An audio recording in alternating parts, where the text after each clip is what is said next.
Israel പരിഭ്രാന്തിയിലാണ്.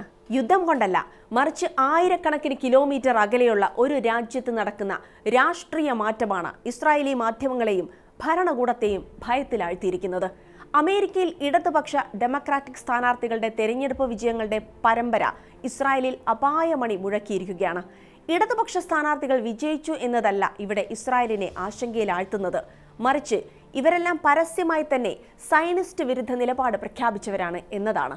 ഇസ്രായേലിന്റെ വംശഹത്യയ്ക്കുൾപ്പെടെ democratic പാർട്ടിക്കുള്ളിൽ ഇത്രയും കാലം ലഭിച്ചിരുന്ന രാഷ്ട്രീയ പിന്തുണ ഇല്ലാതാകാൻ ആരംഭിച്ചിരിക്കുകയാണോ എന്നാണ് ഇസ്രായേൽ സംശയിക്കുന്നത്. വിശദമായി നോക്കാം. സ്വാഗതം ഇൻഡെപ്തിലേക്ക്.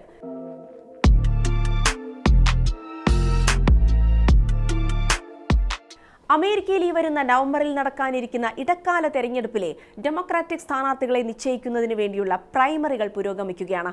അതിലൊരു ട്രെൻഡും പ്രകടമായി തുടങ്ങിയിരിക്കുന്നു. ജയിക്കുന്നവരിൽ പലരും ഡെമോക്രാറ്റിക് പാർട്ടിയിലെ തന്നെ ഇടതുപക്ഷക്കാരാണ്, സയനിസ്റ്റ് വിരുദ്ധ നിലപാട് പരസ്യമാക്കിയവർ. കൊളറാഡോയിൽ നടന്ന പ്രൈമറിയിൽ ഡെമോക്രാറ്റിക് സോഷ്യലിസ്റ്റ് മെലാറ്റ് കിറോസ് ഇസ്രായേൽ അനുകൂല നേതാവായ ഡയാന ഡിജറ്റിനെ പരാജയപ്പെടുത്തിയാണ് ഈ പരമ്പരയിലെ ഏറ്റവും ഒടുവിലത്തേത്. ഡയാന ഡിജറ്റ് കടുത്ത ഇസ്രായേൽ പക്ഷവാദിയാണ് എന്നതാണ് ഈ പോരാട്ടത്തെ കൂടുതൽ ശ്രദ്ധേയമാക്കിയത്. അതേസമയം മെലാറ്റ് കിറോസ് ആകട്ടെ ഗസയിലെ ഇസ്രായേലിന്റെ നടപടികളെ പരസ്യമായി വിമർശിക്കുകയും ഇസ്രായേലിനുള്ള US സൈനിക സഹായം തുടരുന്നതിനെ എതിർക്കുകയും ചെയ്തിരുന്ന വ്യക്തിയും.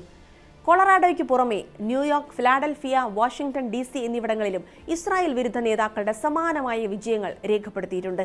അവയിൽ പലതും ന്യൂയോർക്ക് മേയർ സൊഹ്റാൻ മംതാനിയുടെയും ഡെമോക്രാറ്റിക് സോഷ്യലിസ്റ്റ് ഓഫ് അമേരിക്കയുടെയും പിന്തുണയുള്ള സ്ഥാനാർത്ഥികളാണെന്നതും ശ്രദ്ധേയമാണ്.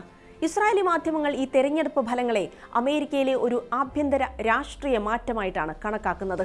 ഒപ്പം ഡെമോക്രാറ്റിക് പാർട്ടിക്കുള്ളിലെ ഇസ്രായേലിന്റെ രാഷ്ട്രീയ സ്വാധീനം ദുർബലമാകുന്നതിന്റെ തെളിവായിട്ടും അവരതിനെ വിലയിരുത്തുന്നു.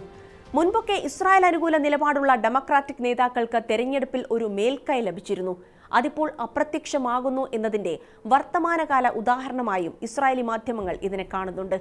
ഡെമോക്രാറ്റിക് പാർട്ടി ഇസ്രായേലിൽ നിന്ന് കൂടുതൽ അകന്നു പോകുകയാണെന്ന ജെറുസലേം പോസ്റ്റ് അടുത്തിടെ ഒരു എഡിറ്റോറിയലിൽ മുന്നറിയിപ്പ് നൽകിയതെല്ലാം ആശങ്കയുടെ ഭാഗമാണ്.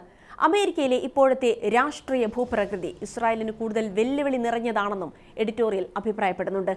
മറ്റ് ഇസ്രായേലി പ്രസിദ്ധീകരണങ്ങളും സമാനമായ ആശങ്കകൾ പങ്കുവയ്ക്കുന്നു.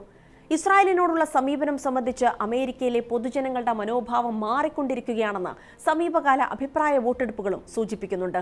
പ്യൂ റിസർച്ച് സെന്ററിന്റെ കണക്കനുസരിച്ച് ഏകദേശം 80% ഡെമോക്രാറ്റുകളും ഡെമോക്രാറ്റിക് ചായ്വുള്ള സ്വതന്ത്രരും ഇപ്പോൾ ഇസ്രായേലിനെ കുറിച്ച് വിമർശനാത്മക വീക്ഷണങ്ങൾ വച്ചുപുലർത്തുന്നു. പതിറ്റാണ്ടുകളായി വാഷിംഗ്ടണിൽ ഡെമോക്രാറ്റുകളെയും റിപ്പബ്ലിക്കന്മാരെയും ഒന്നിപ്പിച്ച ചുരുക്കം ചില വിഷയങ്ങളിൽ ഒന്നായിരുന്നു ഇസ്രായേലിനുള്ള പിന്തുണ.